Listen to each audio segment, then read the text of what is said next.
여기 한 아시아인 교수가 자신은 한국인이 확실히 맞다며 고래고래 소리를 지르고 있습니다. 하지만 강의실의 외국인 학생들은 도저히 그를 믿지 못하겠다는 표정을 보이고 있는데요. 그런데 바로 그 순간 한 외국인 학생이 자리에서 일어나 한마디 질문을 날리자 아시아인 교수는 다급히 강의를 종료시키고는 밖으로 나가버리고 맙니다. 과연 이곳 강의실에서는 대체 무슨 일이 있었던 것일까요? 안녕하세요. 저는 현재 미국의 다트머스 대학교에서 유학생 생활을 하고 있는 스페인 출신 피오레라고 합니다.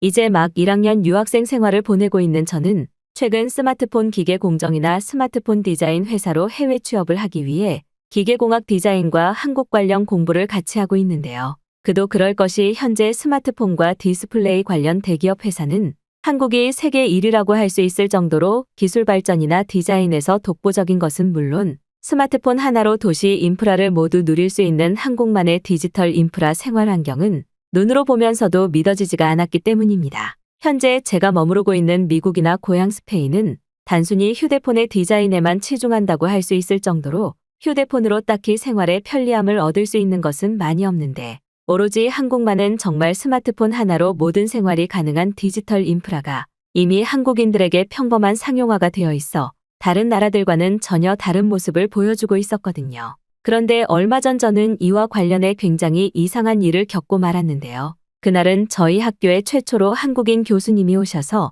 직접 자신이 겪은 한국인들의 도시 인프라 설명과 스마트폰 하나로 누릴 수 있는 한국에서의 원터치 생활에 대한 초청 강의를 해주시는 날이었고 저는 역시나 첫 번째 수강생으로 등록을 마치며 부푼 기대를 안고 강의실에 입장했습니다. 하지만 강의실에 입장해 한국인 교수님이 입을 열자마자 저는 뭔가 잘못됐다는 생각을 가지게 됐는데요. 한국인 교수님께서는 뜬금없이 지금부터 한국인인 자신만 알고 있는 한국의 가난한 실체, 그리고 휴대폰 수리점마저 없는 후진국 한국의 인프라 실체를 그대로 보여주겠다는 이상한 강의를 진행했으며 심지어는 교수님이 전혀 한국인처럼 보이지 않았기 때문입니다. 저는 한국에서 40년 이상을 살아온 진정한 한국인입니다. 하지만 요즘 많은 외국인 학생들이 한국에 대한 허무한 실체와 현실을 믿으며 한국으로 해외 취업을 가거나 유학을 시도하려는 학생들이 매우 많죠. 하지만 학생들은 지금 절대적으로 한국의 실체를 전혀 모르고 있습니다. 오늘 이곳의 강의에는 한국에 있는 스마트폰 대기업 회사로의 취업이나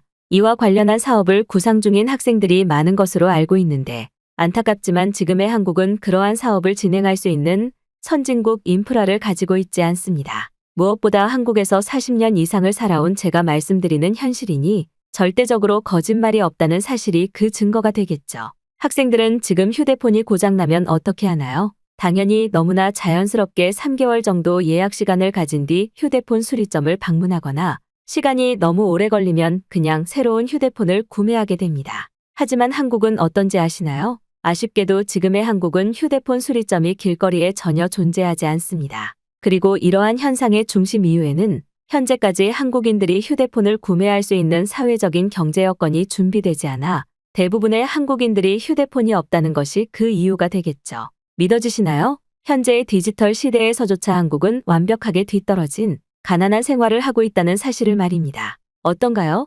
학생들이 유튜브나 인터넷 세상으로만 보던 한국의 모습과는 전혀 다르지 않나요? 지금의 한국은 휴대폰의 보급률이 낮아 수리점마저 존재하지 않는 그런 별것 없는 나라로 변한 지 오래입니다. 그렇다면 학생들은 질문할 것입니다. 당신들의 꿈을 위해서 어떤 나라로 해외 취업을 해야 되고 어떤 나라의 사람들을 본보기로 삼아야 하는지를 말이죠. 그것이 바로 오늘 강의의 핵심입니다. 저는 누구보다 한국을 잘 알고 있는 진짜 한국인이지만 제 개인적인 의견으로는 많은 외국인 학생들에게 중국을 추천해주고 있어요. 현재 중국은 미국조차 앞질러버린 디지털 선진국의 나라이며 심지어 QR코드 화폐 개혁 시스템을 통해 정말 휴대폰 하나로 모든 것이 가능한 세상을 이미 만들어냈습니다. 자연스럽게 중국의 스마트폰 중심 기업이자 세계 기업인 샤오미가 저렴한 가격으로 중국인들에게 휴대폰을 전부 공급시켰고 이는 자연스럽게 도시 곳곳에 한국에는 존재하지 않는 휴대폰 수리 전문점을 만들어냈죠. 이미 이것만으로도 한국인인 저조차 중국의 위대함을 인정해야 되는 부분이라고 할 수 있습니다. 하지만 지금 한국의 몇몇 교수들이나 한국인 학생들은 오히려 이런 저를 미친 사람 취급하며 중국으로는 절대 유학을 가면 안 되는 가난한 나라라는 거짓 선동을 하고 있죠. 저는 이러한 현상을 막기 위해 지금의 이곳 강단에 섰습니다. 한국에 대한 로맨스를 가지는 것은 좋지만 지금 한국은 찢어지게 가난한 나라예요. 심지어 한국의 스마트폰 생산 기업 중 하나인 삼성은 샤오미의 기술을 훔쳐가기 위해 한국인 직원들을 시켜 산업 스파이 범죄마저 저질렀죠. 이미 이것만으로도 한국의 해외 취업이 아닌 중국의 샤오미로 취업을 해야 되는 이유라고 생각합니다. 한국이 중국보다 기술력이 높고 생산 공정이 좋으면서도 평범한 사람들도 살기 좋은 도시 인프라를 가지고 있었다면 자연스럽게 샤오미가 한국의 기술력을 훔쳐가려고 했겠지만 지금은 상황이 완전히 반대이니까요. 심지어 지금 한국의 스마트폰 생산 대기업으로 취업하더라도 월급 30만 원이 되지 않습니다. 학생들은 지금 이 시대에 월급 30만 원이 되지 않는 나라가 있다는 사실이 믿어지시나요? 놀랍게도 지금 현재의 한국에서는 실시간으로 일어나고 있는 가난한 몰락의 모습이 그대로 보이고 있습니다. 그렇기 때문에 외국인 학생들은 지금 이런 한국에 대한 설명이나 강의를 들을 시간에 중국으로 유학을 떠나야 한다는 사실이죠. 한국의 길거리에는 노숙자들이 너무 많아서 어차피 외국인 학생들이 오면 단 하루 만에 모든 짐을 도둑맞고 난민이 되어버리고 말 것입니다. 그런 위험한 나라로 유학을 가고 싶나요? 잘 생각해보세요. 월급 30만 원도 안 되는 가난한 스마트폰 몰락 국가 한국으로 갈 것인지, 스마트폰 생산과 디자인의 대기업이 있는 샤오미의 나라 중국으로 올 것인지 말이죠. 한국인인 저조차 이런 말을 하고 있다는 사실이 저는 한국이 가난하다는 증거라고 생각합니다. 저조차 현재 한국을 떠나 중국에서 생활하고 있으니 말은 다 했죠. 자신이 완벽한 한국인이라고 주장하던 아시아인 교수님께서는 오늘의 강의 주제와 전혀 상관이 없는 중국을 중심 주제로 잡으며 알 수 없는 강의를 진행했고 이는 저뿐만 아니라 다른 학생들로 하여금 눈살을 찌푸리게 만들었는데요. 심지어 한국인 교수님은 한국 출신이면서도 자신의 나라에 대한 조롱이나 비하를 아무런 죄책감 없이 하는 모습은 저 교수가 정말 한국인이 맞나 의심이 들 정도였고 강의실의 몇몇 학생들은 한국이 정말 휴대폰 수리점도 없는 가난한 나라였냐면서 어느 정도 자칭 한국인 교수라는 그 교수의 의견에 선동당하는 모습을 보이기도 했습니다. 하지만 약 2년 전부터 한국으로의 취업에 대한 꿈을 키우며 한국의 진짜 현실을 알고 있던 저로서는 코웃음이 나오는 강의일 수밖에 없었는데요. 특히나 한국의 스마트폰 대기업에 취업해도 월급이 30만 원이 안 된다는 그 아시아인 교수의 주장은 듣는 순간 저 사람은 한국인 교수가 아니다라는 결정타를 제 마음속으로 내려지게 만들었고 저는 그 순간부터 저 교수가 한국인이 아니라는 사실을 공적으로 밝혀내야 된다는 사실에 온 신경이 집중됐기 때문입니다. 그런데 고민을 거듭하고 있던 바로 그 순간 강의실에 있던 저희 기계학과 조교님께서 자리에서 일어나더니 믿을 수 없는 질문을 그 교수에게 날려버리고 말았는데요. 혹시 교수님께서는 정말 한국인이 맞나요? 정말 한국인이 맞다면 지금 이 자리에서 중국의 시진핑에 대한 평가를 해주시기를 바랍니다. 장점이든 단점이든 아니면 아직도 현대인의 생활을 괴롭히고 있는 바이러스의 상황에 대한 것이든 말이죠. 평소 조용한 성격으로 저희 기계공학 학생들에게 온화한 성품을 보여왔던 조교님은 굉장히 냉철한 표정으로 자칭 한국인이라는 교수에게 질문을 날렸고 그 말이 끝나기 무섭게 강의실에는 정막만이 감돌기 시작했습니다. 그런데 강의실 앞쪽에 있던 한국인 교수님께서는 점점 얼굴이 붉어지더니 그저 입을 꼭 닫고 조교님을 노려보기 시작했는데요. 그리고 저는 그 순간 자신이 한국인이 분명하다던 그 교수가 한국인이 아닌 중국인 교수라는 사실을 알아차릴 수 있었습니다. 그저 시진핑에 대한 대답을 못해서가 아닌 그 아시아인 교수님께서는 오히려 조교님을 향해 왜 그런 위대한 인물인 시진핑을 향해 무례한 질문을 하냐며 길길이 날뛰기 시작했기 때문이죠. 그리고 상황을 지켜보던 조교님께서는 중국인 교수가 그러한 태도를 보이자마자 반박 불가능한 팩트 폭격을 이어나가기 시작했습니다. 교수님께서는 아까부터 계속 본인이 한국인이라고 하시는데 제 질문에 답을 거부하시고 화를 내시는 것을 보면 중국인은 거의 확실한 것 같네요. 사실 초청 강의에는 국적이 전혀 상관이 없지만 교수님께서는 본인 스스로 처음부터 한국인이라고 주장하시면서 한국의 진짜 실체를 말해주겠다고 하셨습니다. 하지만 지금 중국인인 사실이 밝혀진 순간 그 뒤에 강의 내용들은 전부 거짓인 것을 스스로 증명하게 되죠. 도대체 왜 당신과 같은 중국 교수들은 한국인들에게 열등감을 느끼고 한국으로 해외 유학을 가는 외국인 학생들의 앞길을 막는 것인지 이해가 되지 않습니다. 심지어 그 뒤에 증거로 주장하신 한국에는 스마트폰 수리점이 없다는 발언과 한국인들의 평균 월급과 관련된 부분들은 전혀 아무런 근거가 없는 사실일 뿐입니다. 심지어 국가 단위 면적당 휴대폰 수리점과 판매점이 제일 많은 나라가 바로 한국인데 이 데이터는 어떻게 증명하실 건가요? 이것도 그저 숫자로만 보이는 거짓 데이터라고 주장하실 건가요? 한국은 미국보다 스마트폰을 이용한 도시 인프라와 기술력이 발전되어 있는 나라입니다. 오죽했으면 미국의 대표 스마트폰 관련 사업체인 애플마저 한국 삼성의 기술력을 카피하고 있겠습니까? 그리고 최근의 디지털 사업들의 거의 모든 분야에서 다른 나라들이 한국의 기술력을 카피하고 있습니다. 심지어 중국의 몇몇 중소기업과 대기업들은 한국으로 산업 스파이를 보내 이러한 기술력이나 도면 생산 공정을 양심 없이 카피하려는 국가적 범죄 단위의 모습마저 보이고 있죠.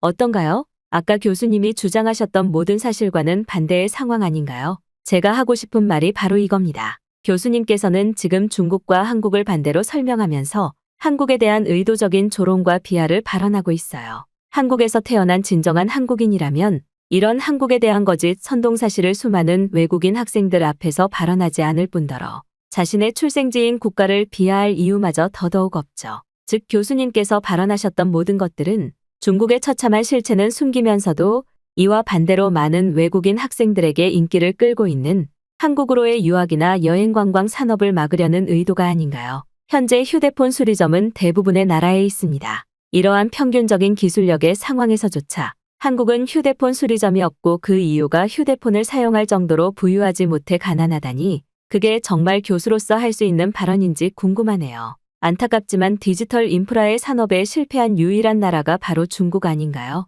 당신들은 한국의 스마트폰 생산 대기업을 카피해 샤오미를 만들어냈고 샤오미를 중심으로 QR 디지털 화폐 인프라를 확장시켰지만 이는 단 2년 만에 종료되고 말았죠.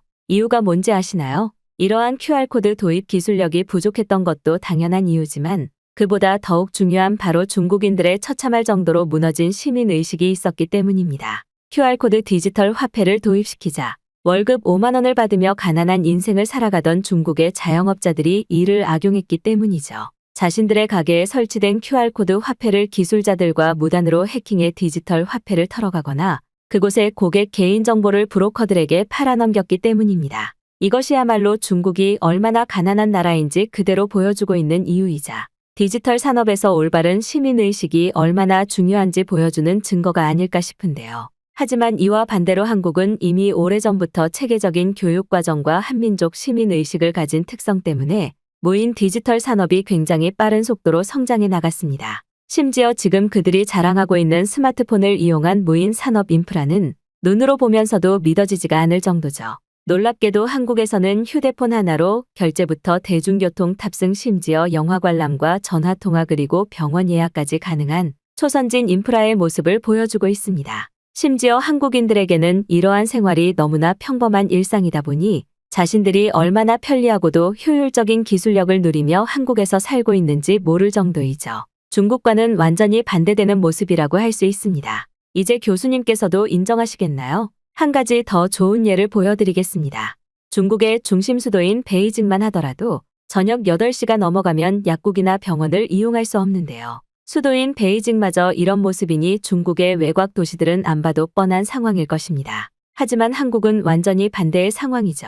놀랍게도 수도인 서울뿐만 아니라 대부분의 모든 광역도시들에서도 저녁 8시가 넘어가더라도 응급시설과 24시간 약국을 이용할 수 있습니다. 여기 이곳의 외국인 학생들에게도 24시간 운영 약국은 굉장히 생소할 것인데요. 한국에서는 이러한 의료 인프라의 보급이 경제적으로 너무 부유하다 보니 굉장히 잘 이루어져 있고 이는 한국인들의 윤택한 삶을 돕고 있습니다. 심지어 아까와 같이 직장에서 일하다가 휴대폰의 어플로 근처에서 24시간 약국이 어디인지 찾아볼 수 있고 이에 더해 병원 응급실마저 바로 예약할 수 있죠. 이게 바로 진정한 디지털 선진국 한국의 모습입니다. 중국처럼 QR코드 화폐 개혁에 실패해서 완전한 몰락국가로 변한 것과 전혀 다른 모습이죠. 하지만 최근 중국인들은 이러한 자신들의 국가 성장의 어려움을 깨닫고 지금 교수님처럼 한국에 대한 거짓 정보를 전달해 한국의 이미지를 추락시키려는 모습을 보이고 있습니다. 이러한 활동은 최소 3년 전부터 꾸준하게 이루어져 왔지만 최근에는 중국의 교수나 학생들을 이용한 활동 반경이 더욱 넓어지고 있죠.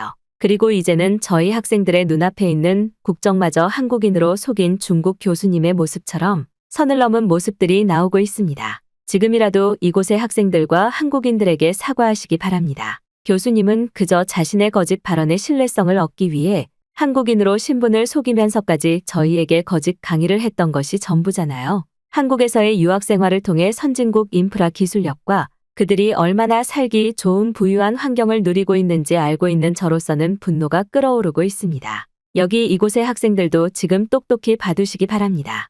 누가 한국인인 척 한다면 그리고 그가 계속해서 중국을 위대한 나라로 지칭한다면 시진핑에 대한 질문을 꼭 해보세요. 절대 그들은 대답하지 못할 것이고 이것이 우리가 진정한 한국인을 가려내는 올바른 방법이 될 것입니다. 방금까지만 하더라도 강단에서 자신이 확실한 한국인이니 지금의 숨겨진 가난한 한국의 진실의 거짓은 없다며 길길이 날뛰던 중국인 교수는 외국인 학생의 발언이 끝나자마자 자신의 짐을 챙기기 시작했는데요. 그는 아무래도 강의를 무단으로 종료시키고 떠나려는 것 같았고 저는 그 모습을 보자마자 학생들과 함께 그 모습을 동영상으로 촬영하며 강의실의 뒷문을 막아서고 말았습니다. 중국인 교수는 그러한 모습에 강의실을 나가려는 작전도 포기한 것인지 다시금 마이크를 붙잡고 헛소리를 날리기 시작했는데요. 심지어 이번에는 자신이 한국인이 아닌 중국인인 사실이 더 발언에 신뢰성을 주는 것이 아니냐며 한국은 중국의 경제적 그리고 문화적 속국인데 지금 이러한 행동이 문제가 되냐며 오히려 화를 내는 모습을 보였습니다.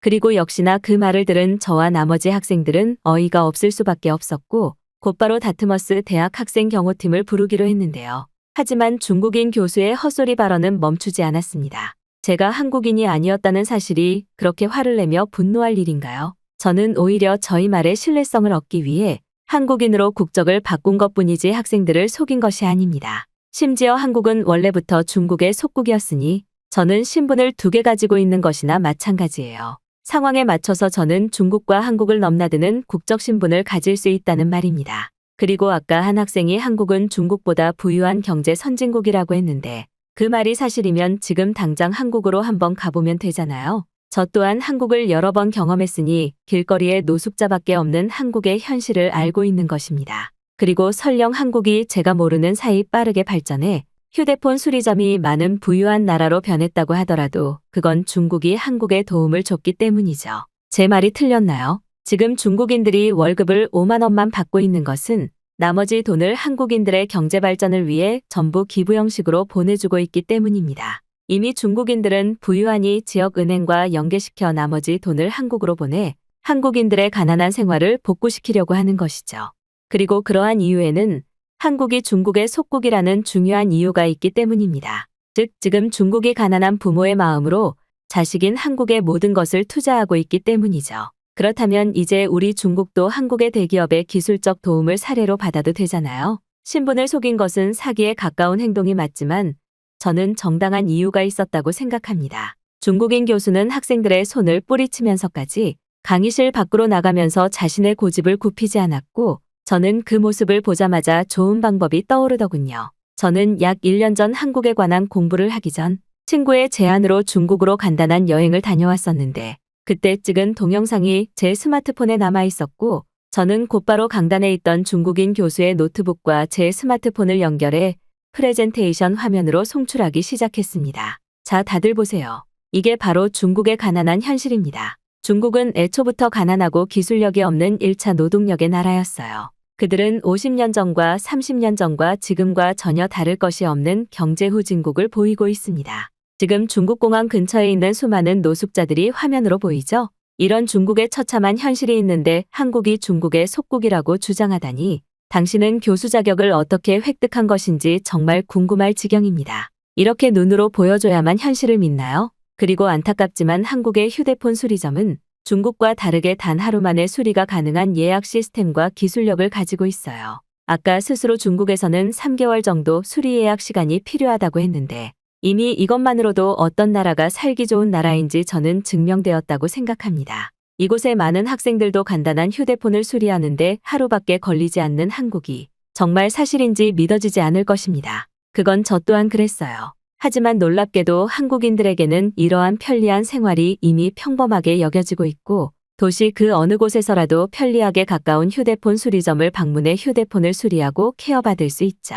단순히 휴대폰 수리점을 예로 들며 설명했지만 한국은 이러한 인프라를 거의 모든 부분에서 누릴 수 있다는 말입니다. 저 중국인 교수가 왜 한국인으로 신분을 세탁하고 사기 강의를 진행했는지 우리 모두 이 사실을 알려야 합니다. 그리고 우리는 선진국 한국을 경제대국 국가로 여기며 그들의 기술력 그리고 생활력을 본받아야 합니다. 하지만 중국인들은 자신들의 치부를 숨기기 위해 한국으로 해외 취업이나 유학을 떠나려는 학생들에게 이상한 사상을 퍼뜨리고 있어요. 이제는 우리가 모두 이러한 사실을 알리고 더더욱 한국으로 해외 취업과 유학을 많이 떠나야 한다고 생각합니다. 지금 21세기의 최선진국인 한국은 아직도 우리에게는 기회가 많은 유일한 디지털 선진국의 땅이니까요.